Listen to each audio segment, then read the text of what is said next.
And why are you coming out on the internet defensive? You were the last person with her. You unhappy in the video because he's such a hater? He's such an envious person?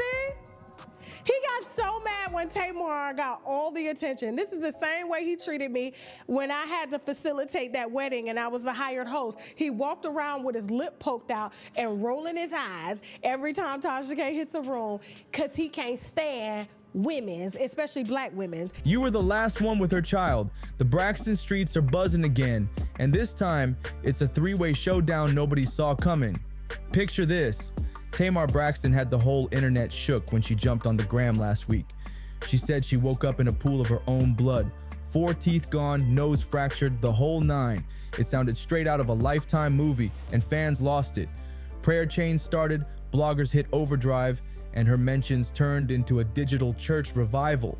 But while Tamar's fans were breaking down, everybody's eyes slid right to one person, Funky Dineva. Why?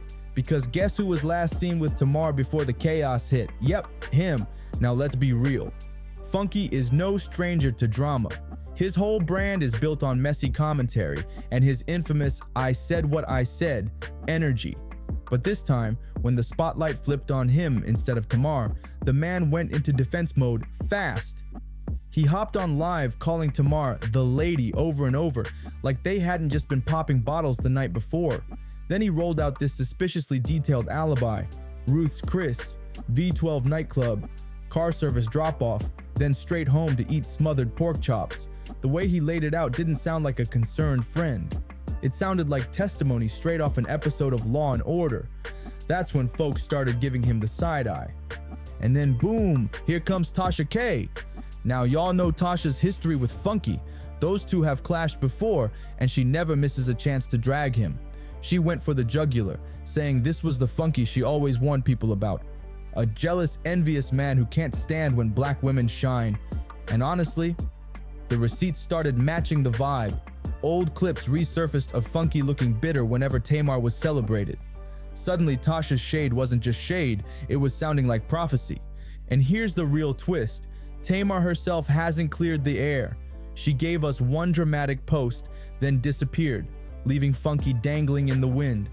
That silence, it's deafening. Fans are now whispering maybe, just maybe, Tasha's right to side with Tamar this time.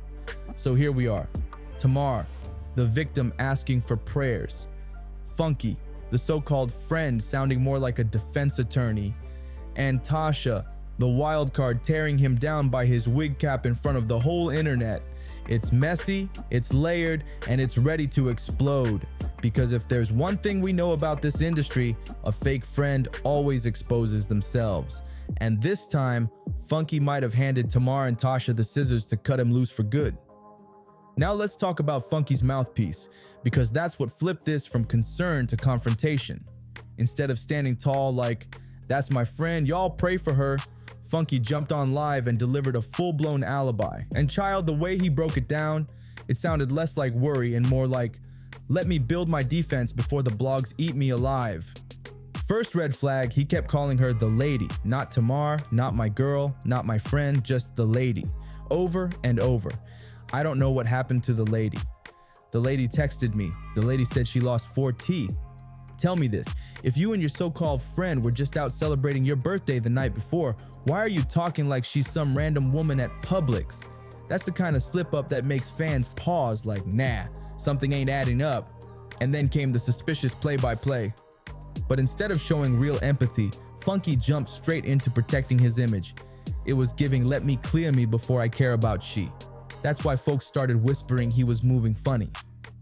Even Tasha pointed out, if you're really somebody's friend, the first thing out your mouth wouldn't be excuses, it would be concern. But here's where it got even messier. Funky admitted Tamar texted him the next morning asking for Dr. Heavenly's number, and when he followed up, she told him she was missing 4 teeth. 4 teeth gone, child. And what was Funky's response? Not, "Oh my God, are you okay?" Nope. He hit her with confusion, like, "So you just woke up and your teeth were missing?" Cold, detached, self-involved. It read like he cared more about poking holes in her story than her actual health. And that's exactly what lit Tasha K on fire. She said this was the real funky Dineva, the one she's been warning the world about. The jealous, envious type who crumbles whenever the spotlight shifts to a black woman instead of him. When Tamar's spotlight turned tragic, instead of protecting her, Funky allegedly shielded himself. That's why fans started asking, did he really not know anything, or did he just not care enough to ask? That's the gag. Funky's first response told us more about him than it ever did about Tamar. And baby, that's why both Tamar and Tasha got their receipts cocked and ready. See, the reason Tasha K is riding so heavy for Tamar right now ain't just sisterhood vibes. Nope, this beef runs way deeper. Tasha and Funky Dineva been locked in a cold war for years, and Tamar's bloody ordeal just poured gasoline on an old flame. Their back and forth is practically legend in the gossip streets. Funky once went on a wild tirade, calling Tasha every name in the messy handbook, even threatening to slap the mess out of her and dragging her husband into it for no reason. That wasn't shade, that was Funky's ego melting down in real time. And if you know Funky, you know he can't hold water. He'll spill his own tea before letting somebody else do it. Tasha, being Tasha, didn't back down. She clipped that rant, blasted it across her platforms, and told her followers exactly what she thought of him.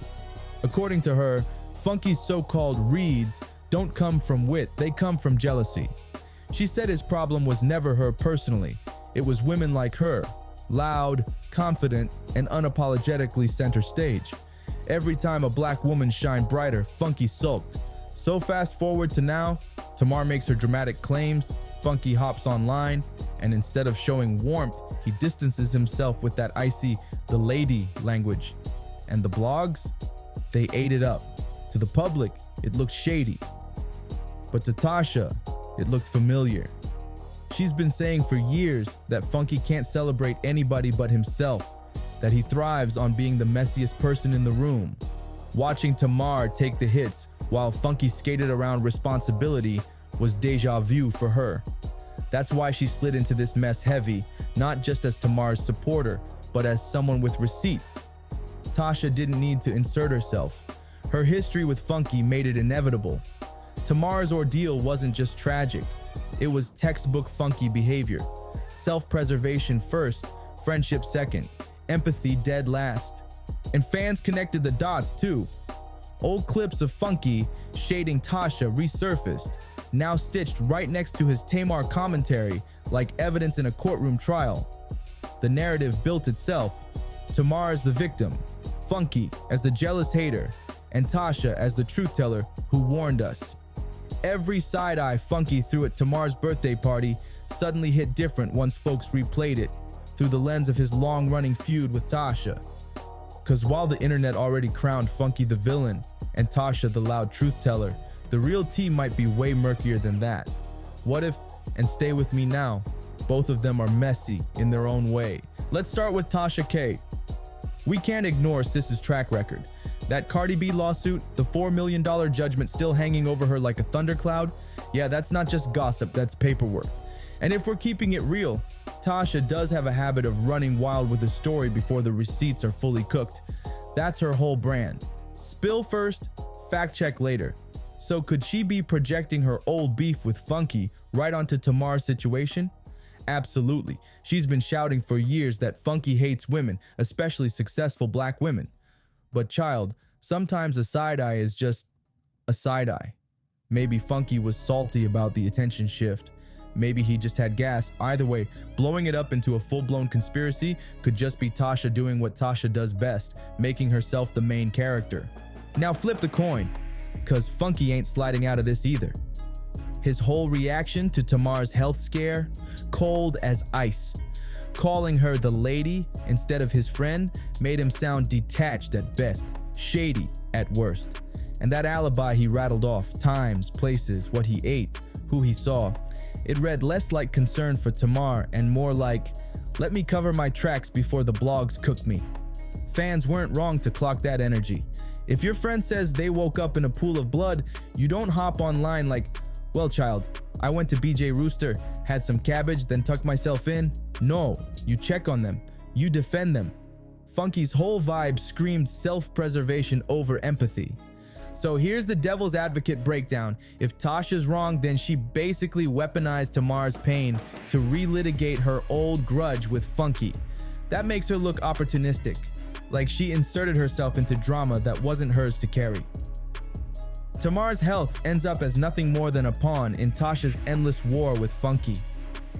But if Funky's wrong, then he really did let jealousy and ego creep into his so-called friendship, leaving Tamar exposed while he worried about his own image. And if that's true, then Tasha's been right all along. Funky doesn't know how to support women without turning the spotlight back onto himself. And here's the kicker, both of these things can be true at the same time. Tasha might be milking Tamar's ordeal for clout while fun viral video away from becoming content herself.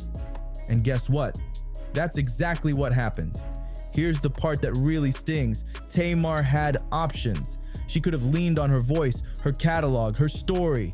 She could have let the music speak, but instead she leaned into antics. She let bloggers become her closest friends, and now her headlines read more like YouTube beef than Billboard stats. Even in this Funky Dineva mess, she didn't play it cool, didn't handle it with grace. She fanned the flames. She turned herself into a co-star in her own downfall. So yeah, Funky might have lied, might have been jealous, might have left her hanging, and Tasha K, she might have flipped Tamar's pain into her own Cardi B style crusade. But Tamar, sis, you're not just collateral damage. You signed up for this circus. You invited the clowns in, and now the show spiraled into chaos with you at center stage. Please. That's the legacy check right here. Tamar's not just a victim in other people's battles, she's been an architect in her own downfall. And the gag? She's way too talented for this. She's got a God-given gift, a voice that can't be denied. But instead of building on that, she keeps cashing in on gossip. And the longer she plays these messy games, the less people will remember her as a singer, and the more they'll remember her as a walking headline.